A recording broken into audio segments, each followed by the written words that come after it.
Welcome to the SVG-TV news for Tuesday, August 24th. I am Khalil Kato with the details. The SVG Met Services says it has recorded the highest level of rainfall of 4 inches at its Jennings and South River stations over a 24-hour period. Meteorologist with the SVG Met Services, Desiree Neverson-Jack, told SVG-TV News that the flash flood warning was further extended for another 6 hours, which came to an end at 6 p.m. today. 12 o'clock noon on Monday to 12 o'clock noon today, Tuesday. Areas like Jennings and South Rivers recorded close to 4 inches of rainfall. It was the highest recorded so far in Jennings and South Rivers. Here at AIA, within that same time period, we recorded 3 inches of rainfall. A tropical wave continues to affect the island today, and the flood warning was extended to 6 p.m. tonight due to the possibility of flare-ups, which are sudden torrential downpours. By tonight, most of the shower activity would have passed, so instability will be lingering around. There will be a gradual drying out of the atmosphere. Neverson-Jack says that the weather conditions will improve in the coming days. However, another tropical wave is expected late Thursday. The moisture left lingering around can likely produce some showers from time to time, but showers should become less frequent by tomorrow Wednesday. Now at present, Thursday is forecast to be dry, and model guidance is indicating a weak tropical wave around Thursday night, producing no significant shower activity. However, the Met Service will continue to monitor and provide the necessary update to the public. The meteorologist said the sea conditions will also improve significantly by tomorrow. The reason on the seas tonight is due to the fact that the winds have decreased from being strong. We are having now a more easterly moderate wind flow. And with that wind speed decreasing, seas have improved. So that slight to moderate conditions should maintain throughout the week. 1.0 meter on the western coast and 2.0 meter on the eastern coast. The eruption of La Soufrière saw the initial displacement of approximately 20,000 Vincentians. While the majority of these individuals have since returned to their homes over the 4 months following the explosive eruption of the volcano, over 1,000 persons remained in 31 active shelters. This is according to Director of the National Emergency Management Organization, NEMO, Michelle Forbes. Forbes gave the update on Monday while speaking with SVG-TV News, where she also highlighted the ongoing work that is taking place. Persons remaining in emergency shelters from the last Soufrière volcanic eruption. We still have 31 shelters, emergency shelters active, with a total of 1,134 persons in those shelters. We continue to move persons back to the areas above the Rabaca River over the next few days. So we will continue to do that over the next few days in collaboration with the Ministry of Transport and Works and the Ministry of Education, who are leading the transport and the shelter management teams respectively. Residents north of the Dry River up to Owia were given the all-clear to return to their homes on Monday, August 23rd. Some of the displaced persons, however, remained in shelters as their homes were either severely damaged by the volcanic eruptions or Hurricane Elsa. The uncertainty of the future is a big concern for some Owia residents who have returned to their homes in the red zone. Our news team recently visited the North Windward community and spoke to several farmers who say that while they are happy to return home, hopelessness sometimes steps in as their farms have been destroyed, livestock lost, and there are no jobs, noting that it will take some time to get back on their feet. I walk and we walk because right now, you know, nothing is stirring in Owia. Nothing is stirring in Owia. And we don't know how next day break in, it will be worse. Because no food in the garden, no, we ain't walk in no ground, we ain't walk no ground, all the ground and them dog destroy them. All the fruit tree there then. The breadfruit tree, only a couple stand up. Mango trees, break down all the time, nothing. We don't know, but After God, we go survive. You know what, today? I try helping myself still around to help people with the yard and thing. I try look for work all up and they joke up the pipe them. They tell me not too much of people for work and that, but they thank them for bills. So otherwise, and I have to go bush to try to see if I could help myself that way. And I really like it, but the only thing I didn't really like is how they take all my animals. And I like to go out and tie them out. And they take all. I have a sheep, they have foal on it, everything. But so I was sad about that. But yeah, all my animals come. I run, leave them, some of them on the rope. So they die on the rope too. Yeah, cassava, yeah, behind the hill there. And plantain. And so, used to, Sweet potato. yeah, sweet potato, all thing, everything mash away. All them things they're gone. Hog and people, animal must eat out. Nothing in there. So, all this thing of famine, we don't know how we going to make it. We don't know. Because that way we used to make our money from, to pay our bill and so. Everything just wash away, nothing in there. And work so hard, and then he suffer, before he suffer now, they work hard. Every day we go in a mountain or plant. Every day. No, not a thing, no, they put everything wash away. The residents said that for now, they are dependent on the assistance provided by the National Emergency Management Organization, the Red Cross, and other groups or organizations which bring relief supplies to the community. The farmers say they are also patiently waiting the monthly income support that has been promised by the government. We used to go and come, Georgetown. Yeah, by Georgetown we was. Yeah, used to go and come. You need more money, I'll come money and look up to now. They've been for pay since last month up to nothing. Month almost nearly done and nothing. We need justice, man, we want. But how are you coping in terms of food supplies? Well, they bring food stuff yesterday, not true? Yeah. Yesterday they bring a box and then wherever little thing we try to cope with it. Because right now, I don't know what the government doing. I don't know right now. I don't know. But you need to do something to the people of them, you know. We need something. We need to do something too. Because right now, no, you say that he go give you a money every month, you know, farmers. And up to now we can't get no money. Month done and month almost done again, and we can't get the farmers money. Lead scientist monitoring Lasso Frere, Dr. Richard Robertson, says that new life is emerging at the summit of the volcano, noting that on their most recent hike up to the top, rare beetles were sighted. The scientist pointed out that research and investigations will have to be done as they carry out the remapping of the volcano. Still things is that there's obviously a lot of life happening. We did see those beetles right at the top. Right, this is the crater rim. Mm-hmm. There's a piece of rock. It probably obviously a bomb that got pelted out. You know, one of those bombs that got pelted out during the explosions. And on top of it, there we saw at least two these steel blue beetles, and then we saw another red one. It's not quite clear what they're feeding on, but they were there fairly active. The wind up there is really gusty. We almost got blown off at different points, but they were there doing their thing. And this is right at this summit. Dr. Robertson added that flora and fauna have begun to sprung after months of being barren and covered in ash. He projects that the volcano will return to its former state prior to the eruption in a faster time. But as you go up the crater, as you walk up the path, there's obvious that the flora and fauna is reestablishing itself. You know, you're seeing mosses and lichens and things like that. Where they're trying to reform the soil and reform the land such that trees can grow again. And you could see the trees slowly creeping up the landscape. Right. So it's very barren at the top.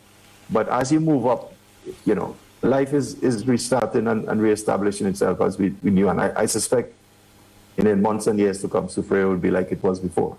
In the aftermath of the eruption, subsequent lahars and heavy river flows have destroyed major pipelines in the red zone. The Central Water and Sewerage Authority, the CWSA, in giving an update on the progress made thus far to restore its services in these areas, said the work is ongoing. Senior Engineer in Design, Planning and Hydrology at CWSA, Bernard Maloney, detailed the restorative works that have gone into reinstalling the Sandy Bay, Fancy and Owia water systems. Namely the Sandy Bay source, the Owia source and the Fancy source. At the Sandy Bay source, the system was fully restored the first week of July and is now supplying areas from Old Sandy Bay in the north to Magum and Overland in the south. This week, from the 23rd, yesterday, we've scheduled the replacement. Maloney further detailed additional repairs the CWSA is embarking on in the red zone, despite the multiple hazards that their teams continue to face. This week is the replacement of the damaged sections of the transmission pipeline. We also have to do restoration work on that intake. At the Fancy source, new access and pipeline routes have been cleared. Pipes and fittings have been transported up the river valley to the new intake location. And for this week, we are planning the complete restoration of the transmission pipeline by the 30th of this month, and we will repair distribution pipelines and fully restore the water supply by the 31st of August. In all of this, we would have faced a multiplicity of hazards, and we suffered several delays. However, our team worked assiduously and will continue to observe all occupational health and safety protocols in our restoration of the systems. Meanwhile, the CWSA says it's working assiduously to restore the water supply to areas along the windward coast, from Byra in the north to the Diamond Industrial Estate in the south. This as the current rainfall has resulted in the damage of the 12th main transmission pipeline in Byra Hill Mountain. The CWSA advises that their engineering team is currently working to assess the situation and mobilize the necessary repairs to restore the supplies as soon as possible. The public is being asked to note, however, that the team is working under trying circumstances and every effort is being made to restore the water. Last Friday, the SVG Red Cross Society donated 3 portable power generators to the Royal St. Vincent and the Grenadines Police Force at the police headquarters in Kingstown. The donation was made by Red Cross Society President Bernard Morgan to Commissioner of Police Colin John. Morgan said as part of the National Emergency Management System on island, the SVG Red Cross Society is always happy to support and partner with the police in improving the security situation in the various communities. Commissioner John thanked the Red Cross for the tangible and timely donation. He said the force is very grateful to receive the generators at this time, noting that they will assist them to respond more effectively to emergency situations that can occur during the hurricane season. The SVG Public Service Union is expected to engage in industrial action during the period September 7th to 10th in response to the government's amendment of the Public Health Act. The union said the decision was taken at an emergency general meeting held on August 22nd, in which the membership voted to take industrial action. President of the Public Service Union, Errol Boucher, speaking with SVG-TV News, said other groups have chosen to stand in solidarity with the PSU, including the Teachers Union and nurses. Boucher said it is their hope that through industrial action, the government will listen to its citizens, as they believe the recent amendments to the Public Health Act will strip the rights of essential workers to choose whether or not to be vaccinated. When we look across the region, the government of within the Caribbean, even our very neighbors, have a very different approach in which they're using suasion. They have basically indicated that they will not be going the route of mandatory vaccination. Although the government would have stated that it's not mandatory, we know different. By threatening nurses to fire them if they don't comply, or threatening frontline workers, that is making it mandatory according to the WHO. So we know that is a fact, right? There has to be a different approach, and Mia Motley have demonstrated what that approach looks like. Discussion with social partners, the government philosophically is not in support of mandatory vaccination. I don't know which government should have as their philosophy the stripping away of the fundamental rights of their citizens. You know, that is a no-no, but that's where we are. So we are hopeful by taking these actions that the government can take another look at their approach. Boucher also noted that nurses were able to operate effectively during the COVID-19 surge on island with just the use of PPEs. He highlighted that while persons have been hesitant to get vaccinated with recent developments like the FDA approval of the Pfizer vaccine and others to follow, persons have already indicated that they are getting more comfortable with the idea of being vaccinated. The PSU president insisted that the government practice patience instead of their current approach. The fundamental rights and freedoms, the right to choose, bodily integrity, all of those things are extremely important to workers. And as it relates to the nurses, these are the very nurses that we called heroes. I mean, they did exceptional work during COVID and still continue to do so with hardly anything until they were up to speed with PPEs. They protected us, they protected themselves, and they continue to do that. Why go to the extent that you want to put that sort of pressure on them and single them out? Why? I mean, it just can't be right. And all of the other workers who have, for whatever reason, are hesitant in taking the vaccine, I do believe, and the nurses have indicated, they will eventually get there. And especially now that you see Pfizer vaccine have been approved by the FDA, you may get a greater uptake with respect to the Pfizer vaccine from workers. But the government just needs to be patient and have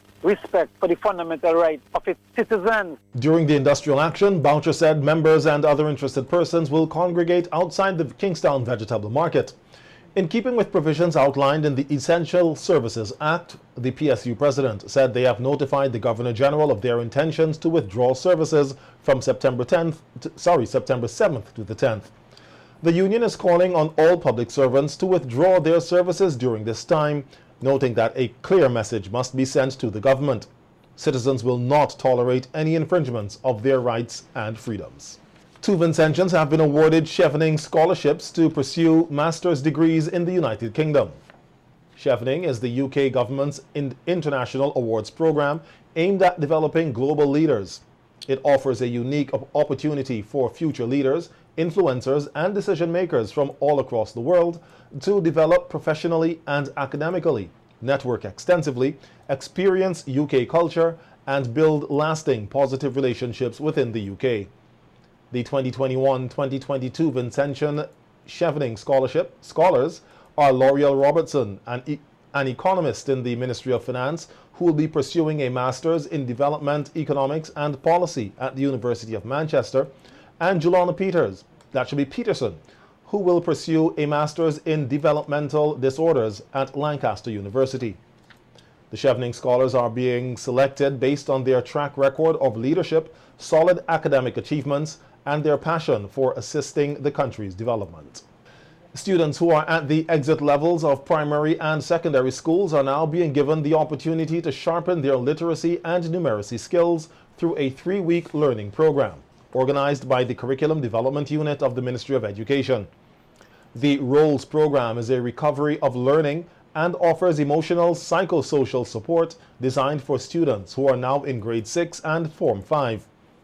Education officer responsible for mathematics at the Curriculum Unit, Nicole Franklin, said that the ministry came up with the program due to the crises and setbacks experienced by students island-wide. We came up with this program because we realized that many of our students, they had many challenges, not just students but teachers also, many challenges with the online program that was designed, and we thought it best to have some program that would assist them. Now, the reason really why we had to have this program is because based on what the students would have done throughout the course of the online program, it was not enough. And from assessments conducted at various levels and data compiled and collated also in terms of students' attendance, we observed that many of them, they either did not turn up to class at all online, or many were inconsistent, okay? Some were even tardy. So we realized that with all of these problems, and then you had the fallout from the volcanic eruption, we had to find some way of bridging the gap with these challenges that the students had. The ROLES program, which got started yesterday, is conducted through face-to-face instruction under strict COVID-19 protocols by the Ministry of Health. And literacy in terms of subjects, but we also feel the need to focus on psychosocial support for the students as they would have gone through a lot, whether it be the challenges of online or other circumstances as it relates to even the pandemic and the Lassafre eruption. We are having this program face-to-face because we feel that the students need to have that, sort of social togetherness, even though we are still operating under the guidelines from the Ministry of Health, all the COVID guidelines. We still feel the need to have the students together, and we are hoping that they can do a lot of this, not in the regular classroom setting, but most of the programs would be done through play and various activities. Franklin noted that not all schools are involved in the program, as some students and teachers are still displaced and are unable to be reached. She, however, noted that the Recovery of Learning program will continue for these students when the new school year commences in October. The programs are happening at schools, mostly at schools. Some may be at some of the hubs that were established, but they are mostly at the schools because we know that some schools are still being used as shelters. And there are instances where some schools cannot even participate as students are still displaced, teachers are still displaced, and there isn't really a point of contact where everybody could get to meet. So plans would be in place for those early in the school year to meet the needs of those students. So the recovery of learning will continue when school reopens also for those students who cannot be reached at this point. Some schools would have indicated that other than the grade 5 or that class that is heading to grade 6 or the form 5, they would go on a needs basis where maybe some sections of the school that they felt did not get enough support or the students did not cover enough work. They are actually running programs also for those